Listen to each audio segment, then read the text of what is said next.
Good morning. What is this about? Wow, I got to pray because I'll forget if I don't. Lord, thank you for your spirit pouring out on the earth. Thank you for your angels that are going throughout the earth, grabbing people, awakening people. Thank you for eyes open. Thank you for speaking to our imaginations and giving us pictures and dreams and all that stuff, Lord, because if it's dead religion, then it's nothing, Lord. You are so fun. You are so fun. So I just ask you to pour your spirit out on these people, especially the ones maybe that have not had that yet. Open their eyes to see that you are real, and this is an awesome adventure with you. In Jesus' name, amen. Yeah. I got a chain connected to my phone. Everybody asks me about it because I don't want to lose it ever. So I'll be looking at this a few times. So if you see it, I connect everything to me that I don't want to lose. So, yeah. I'm glad to be here. Happy New Year! Castleton. I grew up in a small town. Just like you, but it was no snow. It was in California. And I'm just going to tell you a story about one man who was no more important than anybody else. Just one man's journey. I'm going to tell you about my heart. Back in Bakersfield when I was 12 years old, I was just kind of empty in life. I started playing guitar when I was 10, and I got pretty good pretty quick. It was what I was good at. And but I was getting picked on a lot during school, so I just hung out in my bedroom a lot and practiced my guitar. And my best friends, you wouldn't call them friends, but they picked on me a lot and just like made me feel really bad about myself, you know. And so I was a little depressed little kid, and I'd have these little fantasies about stabbing them. I swear, I'd look at, we'll go hang out to school. It's kind of like late at night, and then I pull out a knife, slash them up. Because I used to watch horror flicks, and that was my thing, music and like Friday the 13th. And Halloween or whatever it was called. And yeah, all the Halloween's the metal band, I think. But yeah, that was my life, just, you know, and I remember I met this kid right before high school, the summer before high school. His name was Kevin, and I'd go over to his house. He was just like the nicest kid. He didn't treat me bad.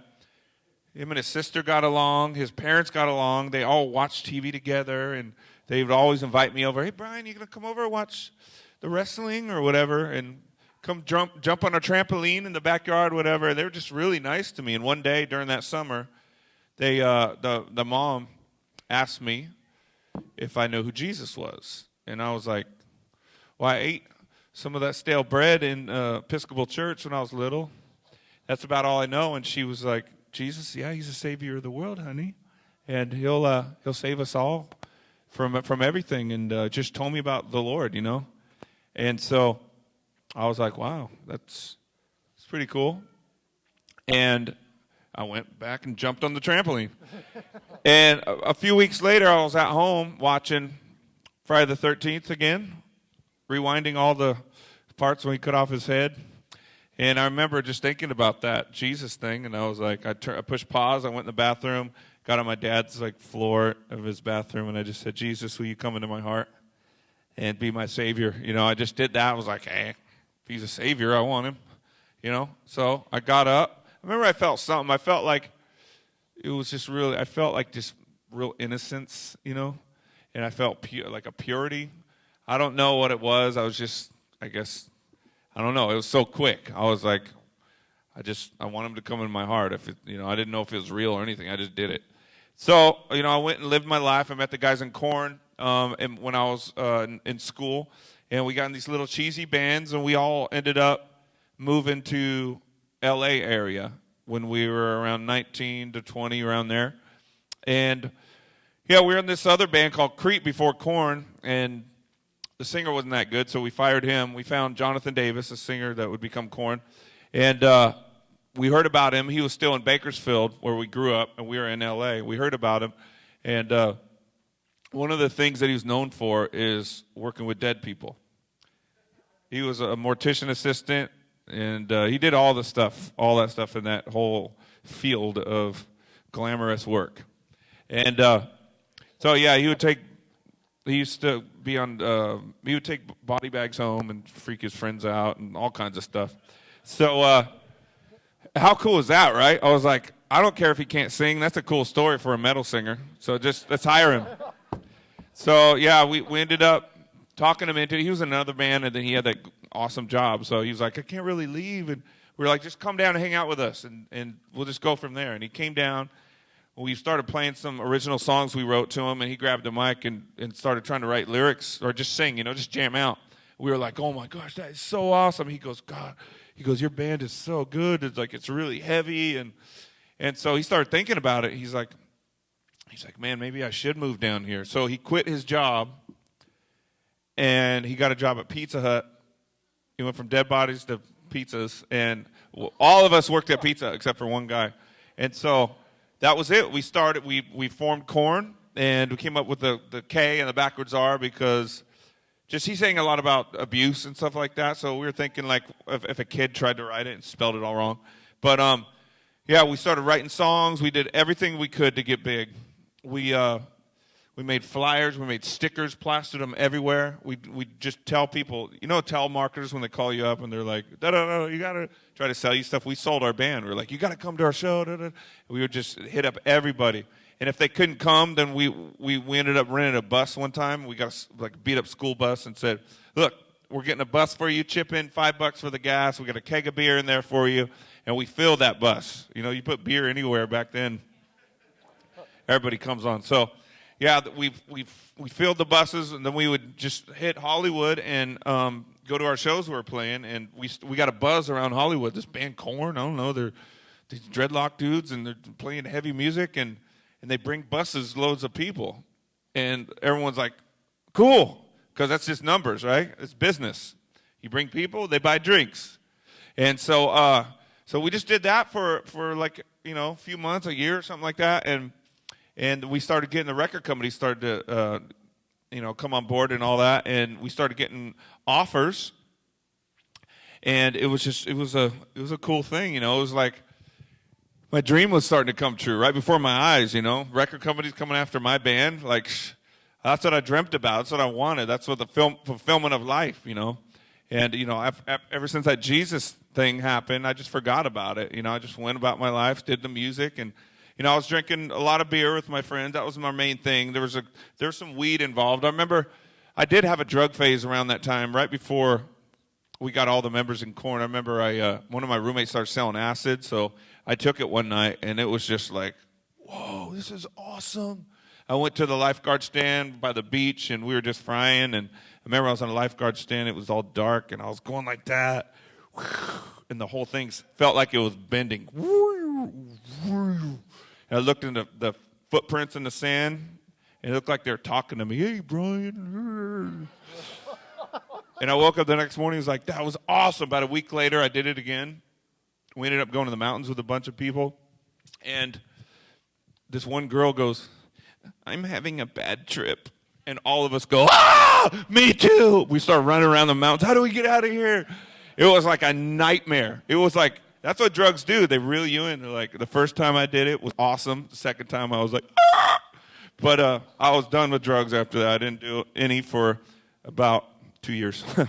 But yeah, when we started KoRn, one of our managers was like, he was a meth head. And so, he was trying to keep it hidden from us. And then one night, we were like all drunk and didn't know where we were. And he was like, here, this will sober you up. So we did a line, and we were like, come on, man. Totally, like, And so we started doing speed. Like 3 of us in the band started doing speed around there.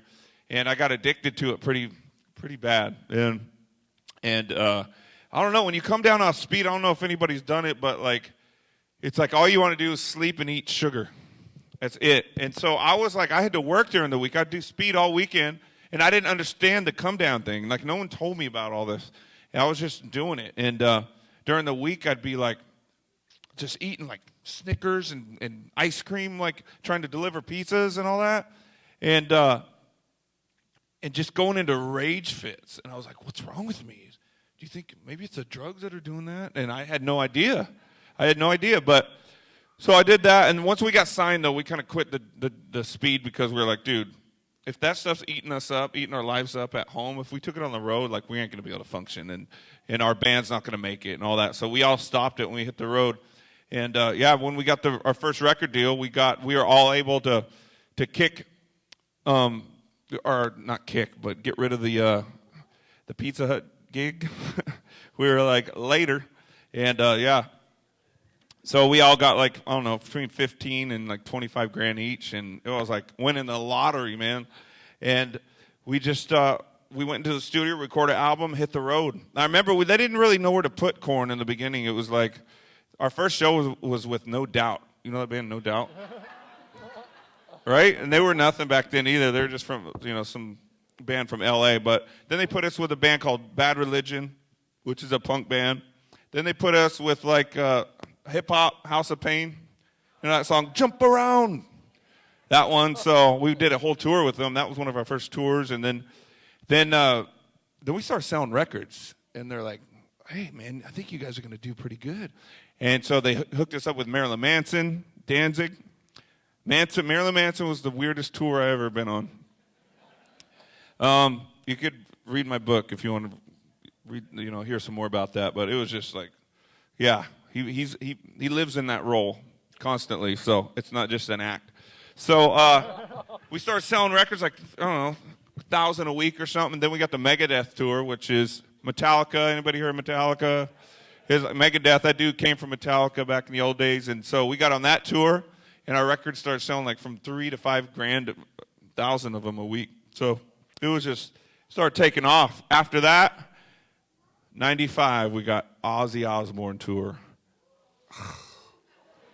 I had that dude plastered on my wall when I was a kid. Him and the fangs and the little people, and the little hoods, and just like Randy Rhoads, his guitar player was my favorite. The guy that died in a plane crash back in the 80s. And so opening for Ozzy was just like dream come true, And I remember just first seeing him, like, the first week or something on tour. He was a big jogger because that dude's known for partying. Like at one time he snorted a line of live ants, like just to freak everybody out. So that's how crazy. But when we hit the road with him, he was trying to do good. So he was always jogging. We'd see, he was like, "Was that Ozzy?" He'd be like,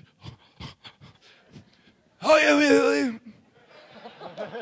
It's just like, I was like, there goes Ozzy again. Ozzy! Oh, I got to run.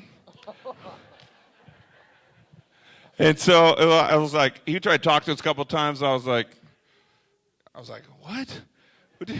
I'm like, I don't care. I can't understand you. You're Ozzy and you're so cool. I don't even care. You can mumble all you want. But so that was just a dream come true. Our record on that tour skyrocketed. It hit 500,000. We got a gold plaque, and him and his wife, Ozzy and his wife, came in and gave us champagne one day, and he was mumbling, and she was like, "What? You guys are gonna go very far in this business." And I was like, "Man, Sharon Osbourne, she's one that resurrected his career. He was locked in a hotel room after Black Sabbath, and she helped get him up, and he's still going today." So that meant a lot, and she was right, because we did hit it. Our second record came out, hit number 3 on Billboard. I remember I didn't buy a house yet, and I still had a beat-up Celica. And so I'd see myself on MTV like 4 a.m. I'd be like, "Dude, we're on MTV." I try to call people. Oh, wait, it's 4 a.m. And then I look outside my window and see my beat-up Celica with dents in it and stuff. I'd be like, wait, I'm on TV and I got that. But we started making money right about then. And I remember I bought a house around that time, and I ended up getting married to this girl I was with. Her name was Rebecca, and she was kind of crazy. She was a little punk rock girl, and just like, I don't know, we kind of made it through, but she was nuts. Whenever she got mad at me, she just like, boom, punched me. And I'm like, who's this crazy girl? But we ended up just staying together, and we got married around 98, had our child Janaea in '98, and that's when things just hit the roof. It was like KoRn the third record went #1, skyrocketed, and that's when things went crazy. And I'm talking like MTV every day. It was like we were getting played as much as NSYNC, Backstreet Boys, and Christina Aguilera, Britney Spears, Limp Bizkit, Eminem. Like we're getting all kinds of video play. That was when they played music, by the way, instead of all these stupid reality shows. But it was just skyrocketing, man. And I had a family, I was married, and so just that lifestyle, the two lifestyles were kind of clashing because on the road it was just chaos, but it was really dark. It seemed to me like when I was a kid, when I was just imagining the rock star life, it was like everything would be perfect, fulfillment. You got money, you got fans, you can basically buy anything you want, And so when I was there in the middle of it, it was just kind of, this is it. And, I was always away from my family, and my wife was always complaining I was gone, and I was like, look, I bought your dream house. You got a awesome car, awesome house, beautiful baby, all the money that we could need, and a white horse. She always wanted a white horse. So I got our house in a neighborhood by the beach that the sidewalks, instead of sidewalks, they had horse trails. So, you know what I mean? It was like, be quiet. You got everything. Let me just go tour. I miss you too, but, we got to do this. It's not going to last forever.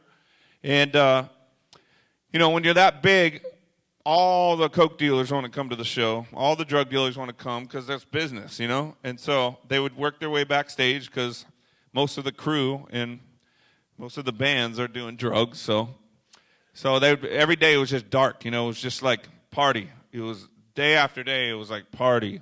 Girls backstage, all the alcohol you could want, drugs, everything. And it was just like it became this routine, just darkness. And I tried to balance it. So I'd work out in the back of the equipment truck when all the equipment was on stage, during the day. I'd try to work out, and it's just it didn't work. If you drink like 20 beers in a night and then work out the next day, you're not healthy. It's just, you know what I mean? That's all. I was just trying all this stuff, and I'd be talking to my wife every day, and it was just a constant routine. It was just kind of empty, It was just, I don't know. It just wasn't what I thought it was going to be. The fourth record came out, another #1 record, MTV, so all that stuff, and that's when my marriage started going south. I started getting back into speed around that time. My daughter was a little older, and when I'd come home, I'd spend time with the family. Then me and my wife would be like, hey, let's get some drugs, and we'd do it we'll just do it one night. It's okay. We'd stay up all night. The baby would be sleeping, and we just function the next day, kind of all tweaked out, but, just functioning drug addicts or whatever. And but when I left, I was like, okay, I'm not going to do any drugs. You don't either. It's just like a one-time thing. Go have some fun. But she started doing speed all the time when I was gone. She'd be lying to me, and crazy things happened around that time. She got hooked up with these skinhead dudes and this gang of skinheads, and about probably 7 or 8 people moved in my house. One became her boyfriend. I don't know if you're Nazi lowriders. I think a couple of them were from that, and it was crazy. I started hearing rumors, I'm on tour with Metallica or whatever, and Kid Rock, System of a Down, and, big tour this summer. And I'm getting phone calls. My friend said there's skinheads trying to sell stuff in his pawn shop that he saw in my house. And I'm like, what? I call my house and get my wife on the phone. Blank, what the blank? And she'd be like, what? Your friend's crazy. I got friends over here, but they're just protecting me. I don't want to be home alone. You're always gone.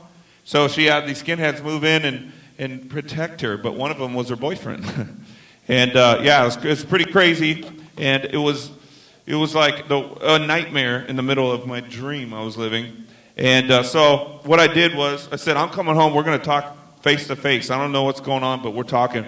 So I told her when I was coming home, and she knew I was going to be there that day, so she split with all her friends. And there was my daughter with a babysitter. I grabbed my daughter. I took her on the road. I said, she's not going to be around all this crazy stuff. And all those people were gone out of my house, and I think I changed the locks or something. And so here I was. I stopped partying. I went from like 20 beers a night to like a 6-pack, because I needed beer to function. I was just like, I lived on the stuff. So I stopped doing any drugs on the road, and I was doing coke, and you can function on coke. And just when they were doing meth at my house, I was like, scumbags. I only do coke, no.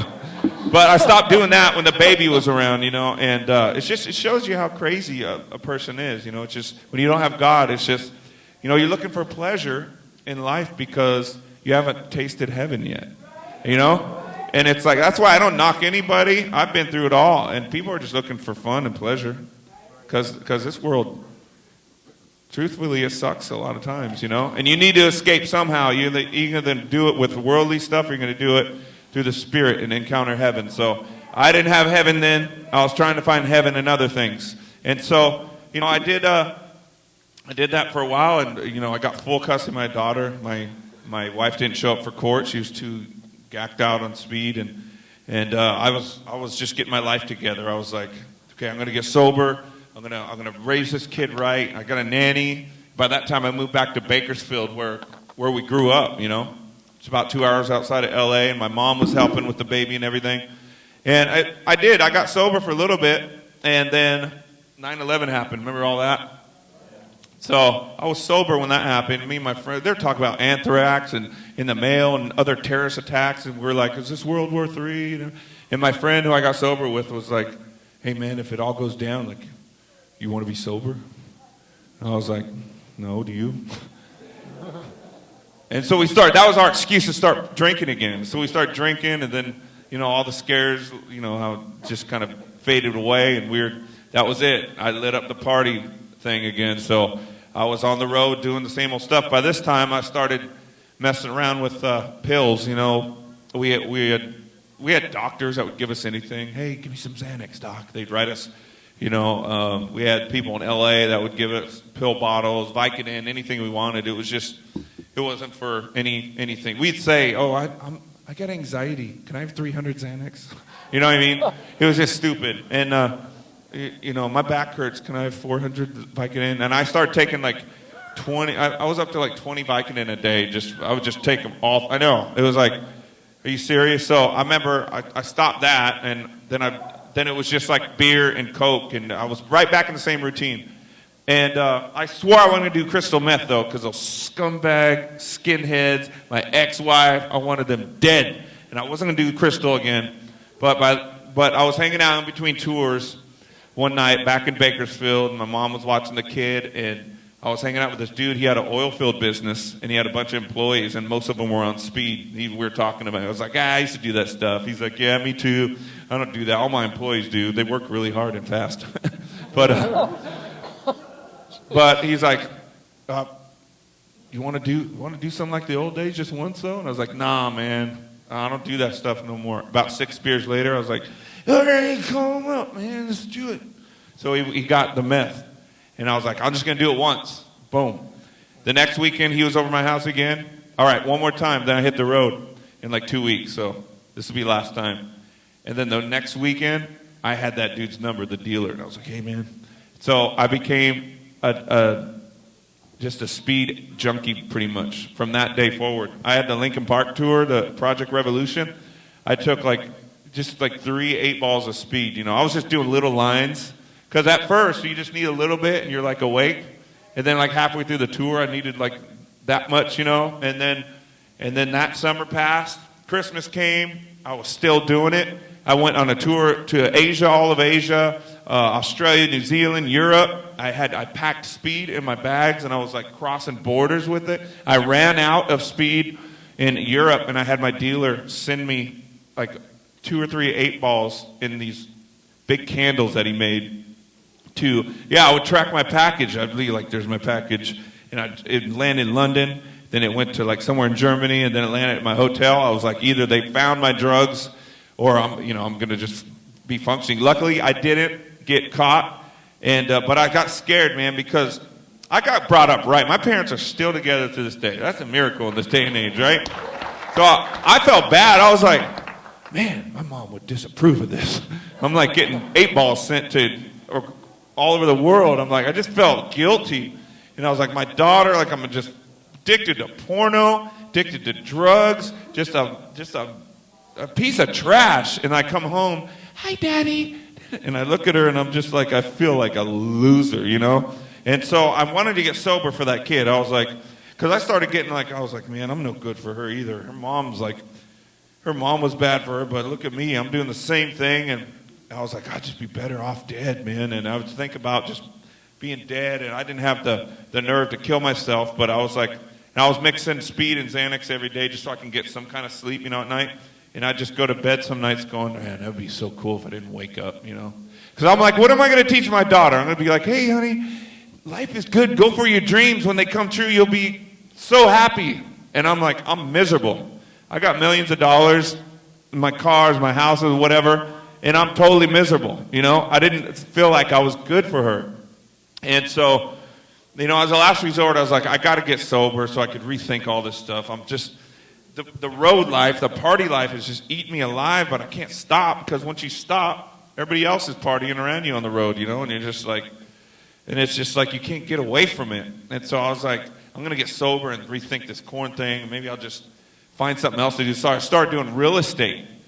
You know, and I was a speed addict, real estate dude. And but I swear it worked. I was like, I had this partner. It was when before the crash, you know. And I was like, I was making all kinds of money. And these guys I was doing real estate with were Christians. So it was all like, I was thinking about a new career and I was thinking about money. But meanwhile, these guys and their wives were like, plotting.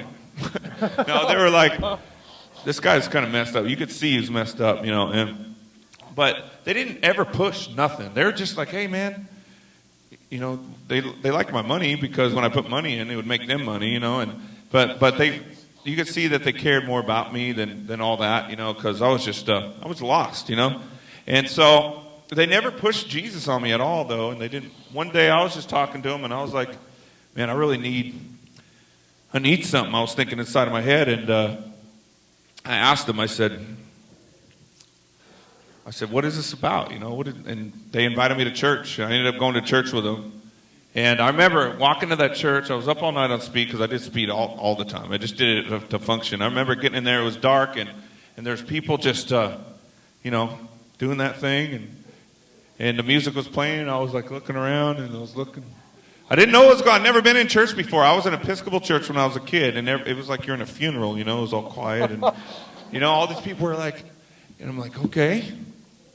They're acting weirder than me, and I've been up for 3 nights on speed. But okay. And I felt this peace. They started playing that song, Majesty, and I felt this peace, and there was a stirring going on inside. And I just remember, you know, saying, okay, what is this? You know, and the pastor got up and talked, and he was talking about how he used to be an alcoholic. He abused his wife, and she ended up leaving him, and he gave his life back to God because he grew up Christian. He was running from it.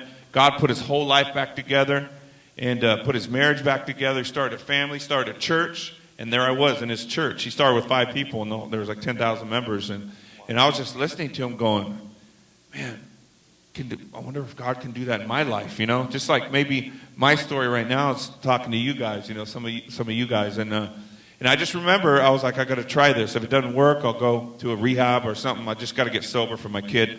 And I remember I raised my hand. I received Christ in my heart, and I went home, and I started praying. That guy said if you bring all your junk to Jesus, all of it will start to fall away. And it can't stay. And so I was like praying every day. Yeah. I was like, all right, Lord. I'm out of the church, away from the crazy people. Now it's just me and you. Look at these drugs I'm doing. I had all my 8 balls right there, and I was like, I'm going to die from this stuff. Please take this stuff from me. I just talked to him like he was real. And I was like, I didn't see nothing, you know. I was facing a wall. But I was like, they say you're real. I don't know how this stuff works, but make me a new man. Give my daughter a father that could take care of her. And you know what I mean? And a little bit after I got done praying, my phone rang. And I was on speed, all tweaked out, so I didn't want to answer it. But the machine picked it up. Dude, Brian, this is Doug. Hey, dude, I heard you came to my church. Dude, God is so real. Give me a call. We got to hook up. that guy was in the room the first time I did speed years before. I hadn't seen him in a long time. He got saved. So I was like, after I prayed, I was like, so you pray and then like he sends people to, it's tripping out. And you know what I mean? I was like, that's a quick answer. But I didn't call him back because I was like, oh man, I'm getting ready to stop drugs. So I was like, I knew it. So I was like, even though I was asking for help, I was addicted. I was like, this may be the last line, you know? And I knew it. I was insane. You know, you're insane when you do drugs. And so I didn't call him back right away. And but once I did, I started hanging out with him, and they started praying for me. I started going to church, and what I did was I stopped all the drugs. I was like, I quit for like a week, and I was doing so good, and I didn't even, when you come down off of speed, you need to sleep for like a month. And I was fine. I felt like alive. I was like, I slept for like a day or two, and I felt good, and I was like, whoa, this is crazy. And I was doing good, so good. I was going to church on Wednesdays and everything. And then I remember someone told me that I should just go and clean my house out and get rid of the stuff that maybe just negative influence on me. I remember I went home and I was looking through my closet where I used to do drugs. I opened a first aid kit, and a 8-ball of speed came rolling out of it. I hid. That's what tweakers do. I hid my drugs in a first aid kit. Come on. But I looked at it and I was like, before I could even think, no, don't do it, I was snorting it. And I disappeared from all the church people, all my friends, my new friends at church. They were calling me, hey, where's he at? Brian, where you been, man? I haven't heard from you. I was like, I ain't talking. I put my Bible in the drawer, thinking God couldn't see me or something. But I remember that last binge, I couldn't get high the same way. I felt guilty. I was like, I don't know. I would snort it, and I just didn't feel like I was like, man, I hope I'm not getting Jesus high, because they told me he comes and lives inside of me. Lord, I'm sorry. I felt all this crazy stuff. I felt guilt. I was like, how many more lines can you snort to be fulfilled in life, right? And so I was just, at the end of that week, I remember I was thumbing through my Bible. I was still snorting, and just everything I read was jumping out at me. And I remember this peace, this peace came in the room, and it felt like Jesus came like behind me. And just, it's like arms of light were just around me. And it was like the most intense feeling of eternity and heaven being poured into the room. I was like looking up, looking for something, like an angel or something was going on. And I'm telling you, by that right after that, the next day I threw away all my drugs. I've been completely changed ever since that day. It's crazy. It was supernatural. Like, I was trying myself. I was going to church. I was trying. The Lord saw my heart. It says that the eyes of the Lord look throughout the earth, looking for hearts that are completely His.